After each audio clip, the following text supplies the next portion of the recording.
So, when I decided I was going to do a Batman Joker story this week, obviously the Killing Joke did come up, but I thought maybe let's not start poking holes in a comic that is genuinely beloved, considered a classic, and, considered the definitive Joker tale.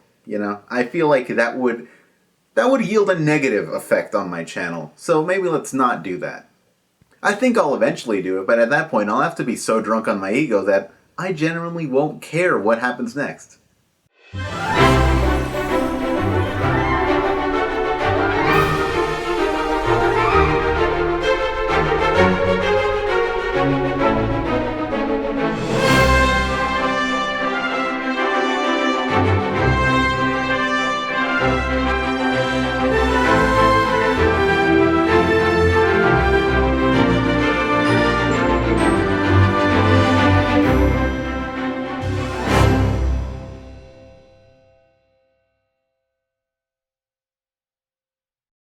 Hello, Internet! Welcome to Tales Showcase, where we love branding, but even we think that dressing up like a Greek god and forcing your subordinates and literally everyone to call you that, it's a little much, I think.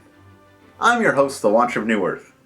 Today we're going to be looking at Batman Cacophony in honor of the Joker movie, which I'm not going to reference at all after this point, because I don't want to get yelled at by either side of the internet.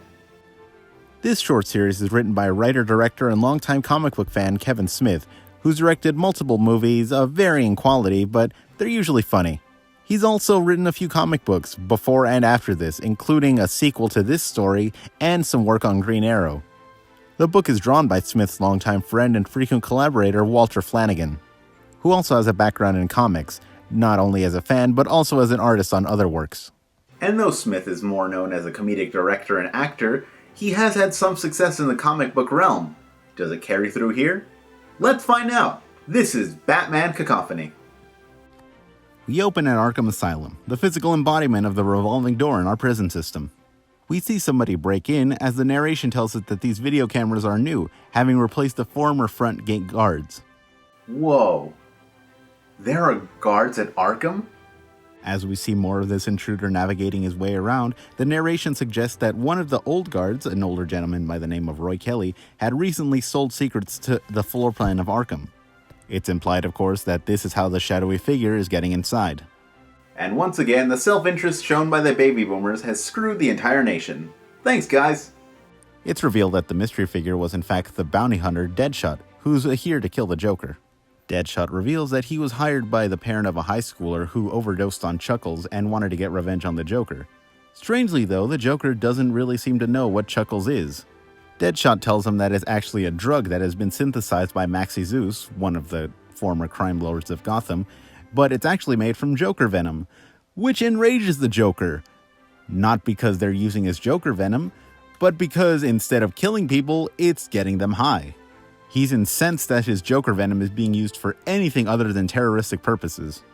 I have to say, it is very much like the Joker for the most disturbing part of that story to be the threat to his brand integrity. That man has his priorities straight. Deadshot enters Joker's room and is all prepared to kill him. However, a new player enters. This is actually a Kevin Smith created character called Onomatopoeia, who prior to this was actually a foe of the Green Arrow. A shootout ensues with the Joker caught in the middle. However, it ends with Deadshot surprisingly appearing to be killed. Despite now having a clear shot at the Joker, Onomatopoeia does not kill him and in fact helps him escape. As they hide from the authorities in the bushes, the masked stranger actually gives the Joker a huge briefcase of money. All of this wordlessly, of course, because his whole MO is only recreating sounds, which, fine. The Joker, I'm not sure if this is a joke or not, but he assumes that the man has some sort of clown fetish and actually drops his pants and is all ready to go. How is this the worst Joker thing? Obviously, this isn't actually what the Onomatopoeia had in mind. We leave the scene and join Victor Zsasz at a murder scene. If you don't know, Victor Zsasz's whole thing is killing people and then cutting himself to mark their death. However, after killing this recent couple, he sees that he has no more space to leave any cuts. Well, bar one spot. As he prepares to cut himself, it's revealed that Batman is watching him from afar, and is contemplating letting him do it, and also contemplating just snapping his neck while he's at it. Instead, he decides to and I quote, "Crash Zaz's unholy bris," also saying, "Baruch haba, scumbag." As bizarre and out of character as this scene seems for Batman, I'm not going to fault it on that. I'm going to demote it a point because it's not called Batman's Bris Bash. As Batman knocks Zaz away, Zaz goes for the kids. There is an extended fight sequence and then Batman just kinda captures him. After this, he hears about the Joker's escape and goes to investigate that. Commissioner Gordon tells him that the only casualty was Deadshot, so Batman goes to investigate him. In the ambulance, Deadshot unzips from his body bag and sits up, only to find Batman there.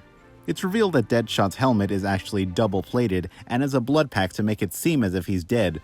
Also, his suit kinda masks bodily functions, which, pretty sweet idea.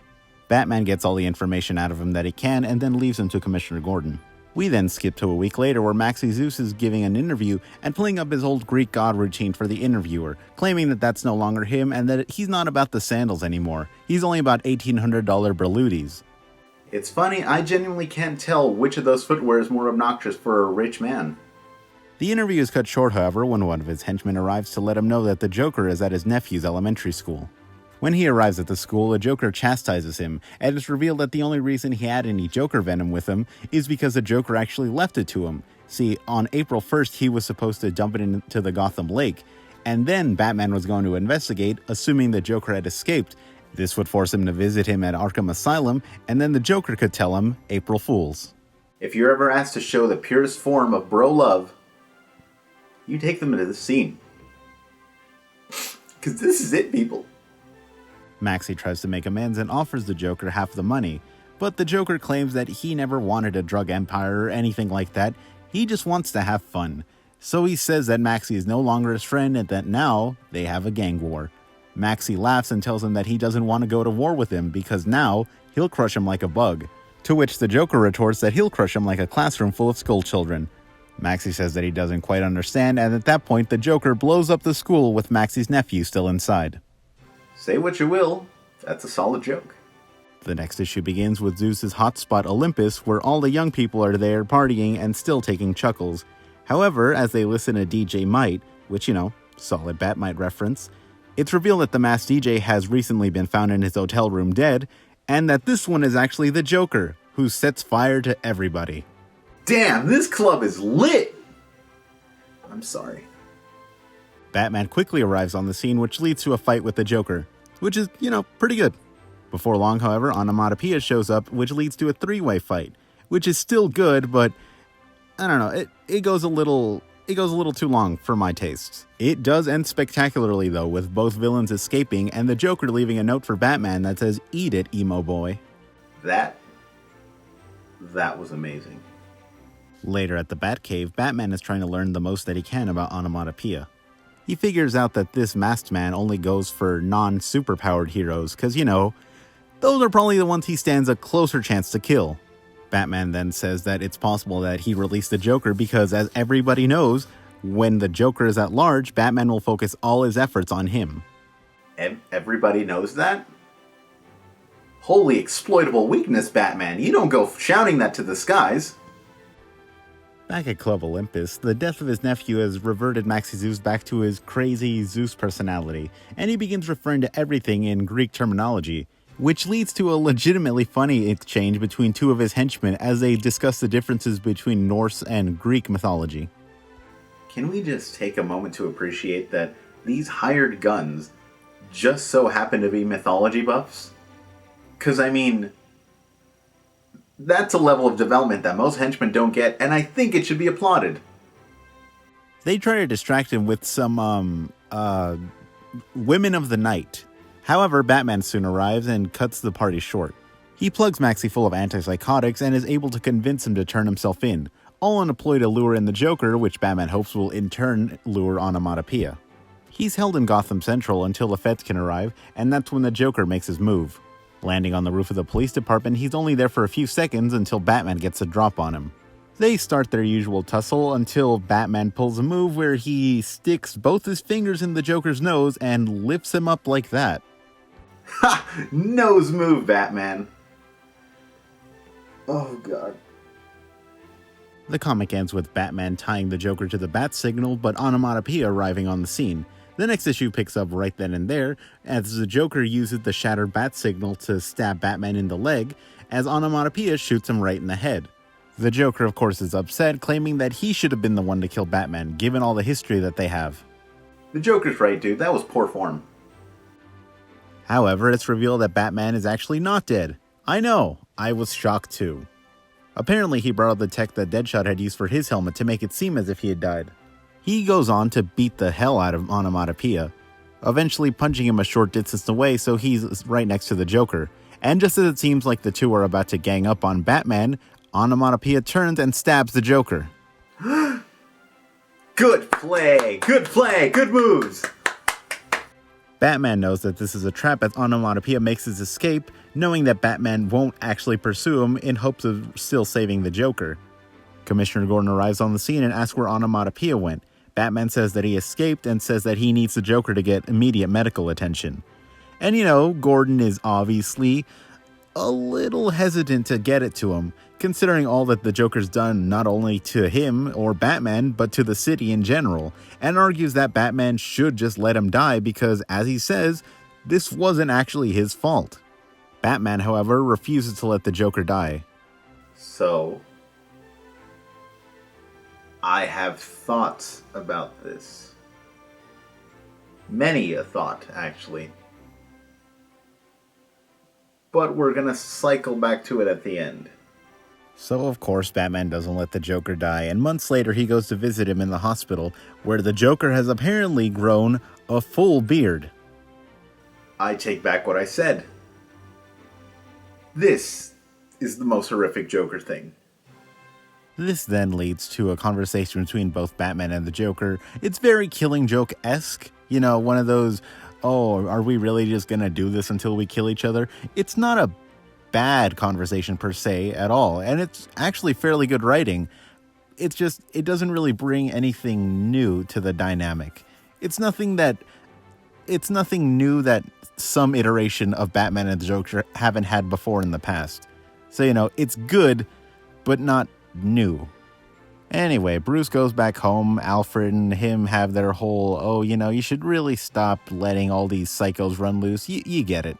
And then the comic ends revealing Onomatopoeia's home life, where it's actually revealed that he has a family of sorts. However, they're more or less unknowing of his horrific campaign against heroes.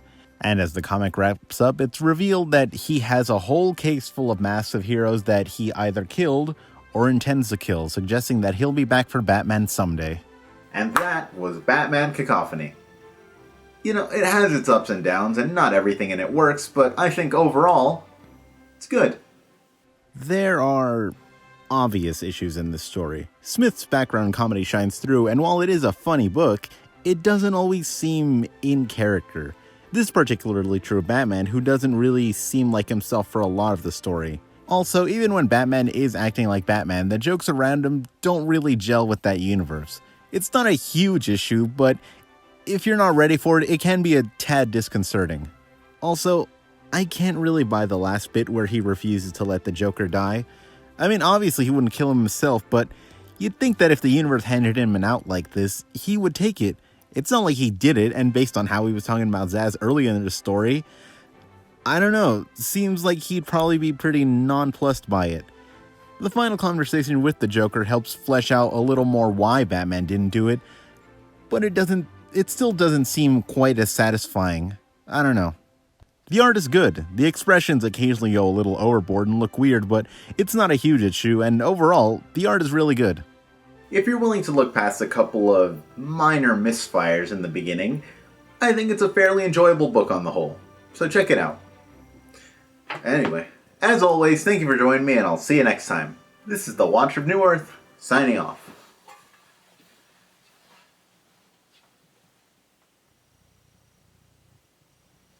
Hi, I'm the Watcher of New Earth. If you like that video, hit that subscribe button, maybe even the bell icon. It probably does something, right? I mean, YouTube hired someone to put it there, so the least we could do is show appreciation by hitting it.